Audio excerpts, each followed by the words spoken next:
police prizes, video varsity, and hairy history. All this and more as the Stafford Weekly News starts now.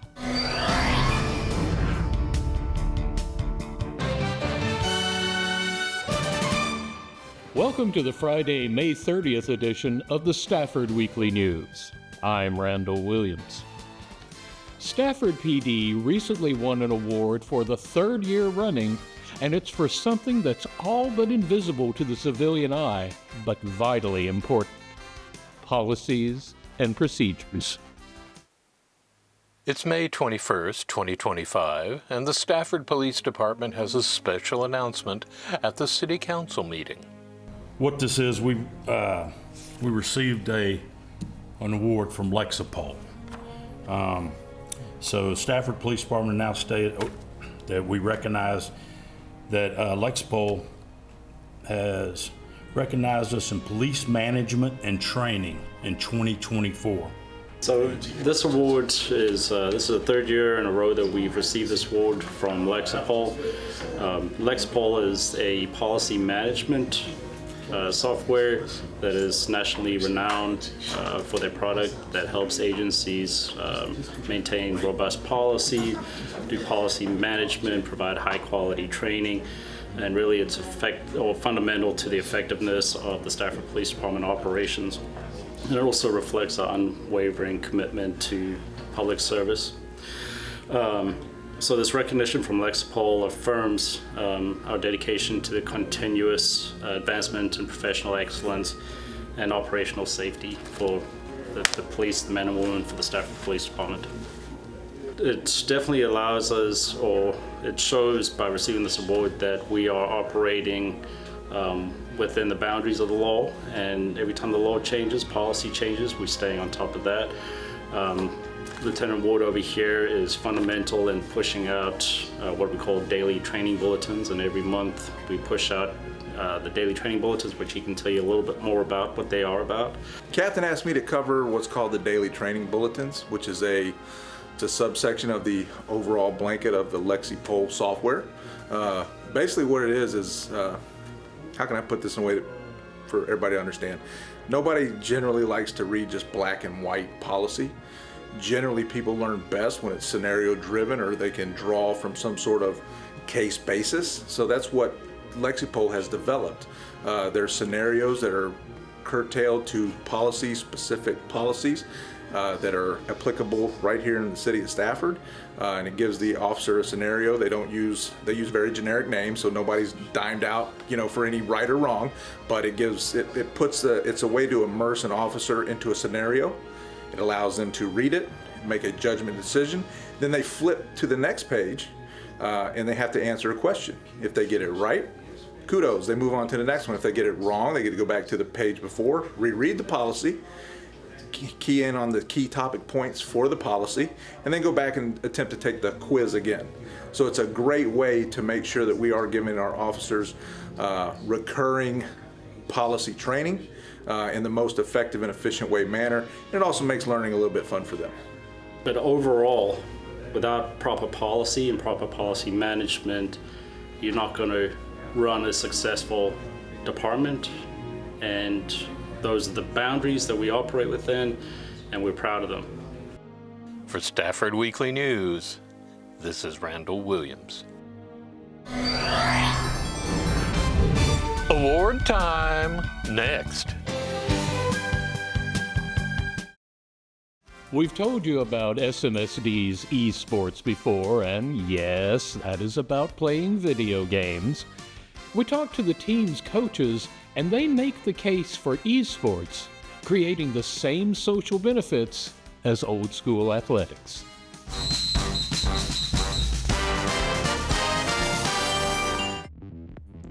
Stafford Municipal School District's esports program is gaining momentum with recent competitive success and growing student involvement. We spoke with the coaching staff to learn more about the program's impact and what it means for students across the district. Hello, my name is Christopher Martin, and I am the esports coach at the elementary school. Hi, so my name is Coach Moyer. I currently coach middle school esports for Stafford. Hi, my name is Coach Holland, and I've been with the program since day one, helped Coach Barry start the program. Hi everyone, my name is Colt Berry. I'm the director here of esports for Stafford Municipal School District, as well as the high school head coach. I've been here for 3 years now, and the program started 3 years ago, but I've been in the esports industry for about going on 10 years now. Well, you know, this year I started the program in January. And so it started kind of late, but from February all the way up to now, these kids have made extreme progress. So middle school esports, we started with 4 teams in January. We had 3 Super Smash Bros. Team and 1 Rocket League team. Of those 3 Smash Bros. Team, we had 1 that qualified for state and won the state competition. We had 1 finish top 16 inside of that competition. And then we had a Rocket League team that also finished top 8 and almost qualified for states. So our program has been lucky enough to qualify for the state championship ever since year 1. We compete in 8 different game titles across from Valorant, Overwatch, Rocket League, Super Smash Bros, etc. So we actually qualified for multiple game titles this past state championship in May, which would be Mario Kart, Splatoon, Rocket League, Valorant, Street Fighter, and Super Smash Bros. And Rocket League.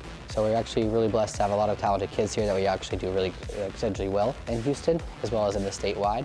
We were able to qualify and place top 8 in Valorant, as well as 2nd place in Street Fighter, and multiple top 8 appearances in Super Smash Bros. So since year 1, the program got off to a great start, which is good.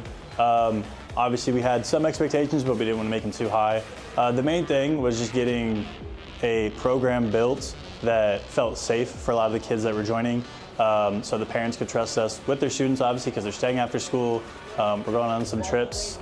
So we had very good success in our first year, and it was just nice to see the students find a passion for esports and start to develop a reason to attend school outside of school. So they found something to do with their friends, as well as have a drive for staying good at school, keeping their grades up, having good attendance, so that they can participate in this esports. So keeping them academically engaged, as well as attendance, making sure students are showing up on time, making sure they're showing up to school. If they're missing the day of the games or missing days of practice, they don't get to compete. So being able to respect yourselves and be able to respect others around you, knowing people are watching you at all times, so that we build these life skills into them of attendance, GPA, and then respect from day 1, and then that builds into their characters throughout the school and how they act in other classes and in their other sports and their other athletics to make sure that they're staying engaged and staying active. There's also social skills, learning how to interact with other people. This is something, it's a core necessity for elementary students as they get older, as they go into the next stage of life, into the middle school area, into high school, et cetera, et cetera. And recently, obviously in this year with the year wrapping up with state and everything like that, it was a great opportunity for a lot of our seniors to have their kind of final event. So that was really good. There was a lot of moments kind of just that felt like a good last hurrah for a lot of them. So being able to just spend time with them, it was cool because we went to the Baylor campus, and I think some of the best moments were just like eating lunch with them and stuff like that. So like taking the break out during the day and to just sit down, talk to them about their games and just about like what they're doing next in schooling and stuff like that. Those are usually the best moments. Obviously winning is great. And we had a lot of good deep runs. Colleges, there's about 800 across the United States now to more that are actively giving students scholarships for esports. Myself as well as a former esports athlete at Georgia State University. I started that program back in 2016 and was on scholarship for 4.5 years competing for them. So I push it a lot for my kids to go to school. I want them all to compete. I want them all to go experience college and try to chase these national championships. So my #1 goal every senior year when they come in here is that they're gonna have a college offer. SMSD has reached the end of another school year, so it's high time they recognize some outstanding personnel. Stafford Municipal School District hosted its end-of-year celebration at the Landmark Community Center. Staff from every campus gathered to honor dedication, service, and excellence.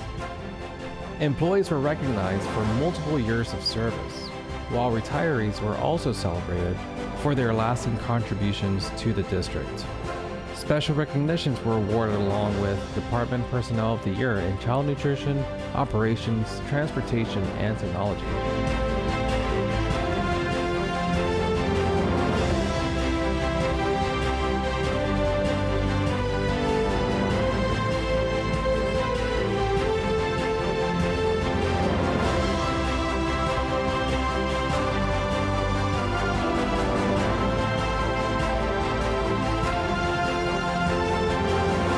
of the Year were named across all campuses, including the District-wide Teacher of the Year, Heather Amos. These are the names of all SMSD staff being recognized.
History looms next.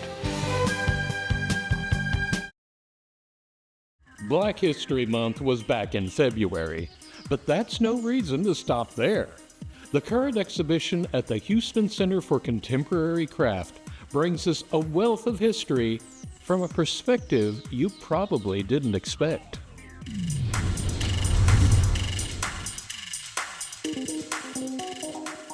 The current exhibition at the Houston Center for Contemporary Craft is so large, it takes up both gallery spaces.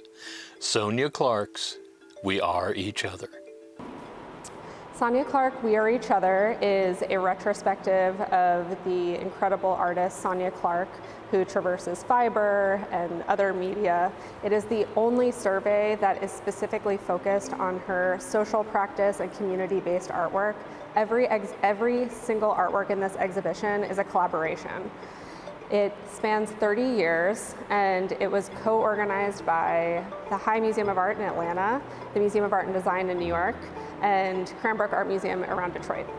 When you enter this exhibition, you are washed over with the sound of Regina Carter playing hair bows for Sounding the Ancestors, a piece by Sonia Clark where her own hair is threaded in a violin bow, and it sounds the kind of embodied histories, ancestral wisdom in her own DNA. She always says hair artists are the original textile artists. And so she is really known for her work traversing Black hair and American history. Sonia Clark was a research fellow at the Smithsonian and encountered this historic textile, which is the Confederate flag of truce. It was the flag that ended the Civil War, and after she did that research, she recreated it at 100 times scale and 100 at scale. And part of this exercise was thinking about the magnitude of one piece of textile that brought the country together. And the monumental version of that flag, which is now about 33 feet long, almost the size of this entire gallery, it's now held in the Smithsonian. So you can see the original textile that she studied and researched and her monument to it, both in the same institution now, which is a really special thing. We have the monumental fragment. So after the war was over, it was cut in half and The other half was cut into small pieces, and those were given out to war generals as mementos and souvenirs. So you can come and explore and see the kind of legacy of this really important textile. The really special parts of this exhibition is this installation, which is called Reconstruction Exercise.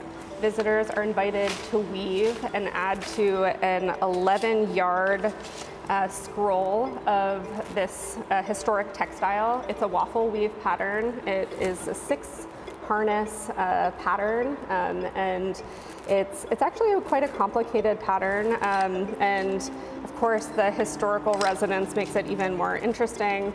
And every Saturday you can come in and learn how to weave on this amazing loom.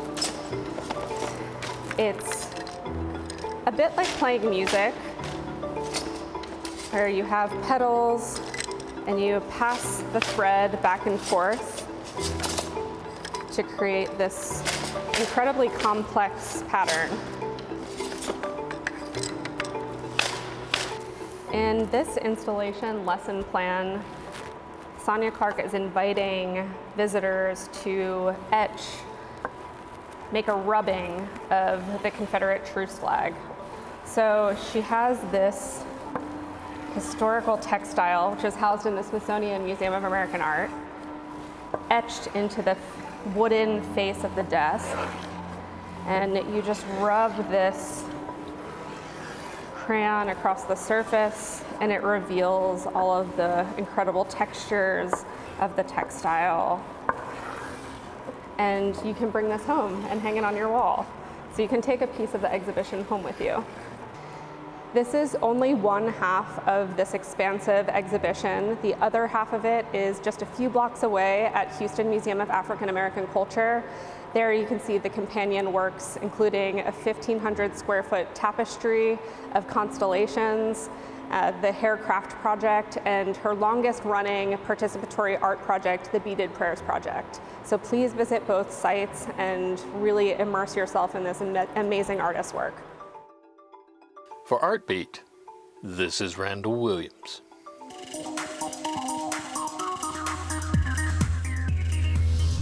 That's a wrap on our news for this week. Thank you for joining us. For everyone here at Stafford Weekly News, I'm Randall Williams. May all your news be good news.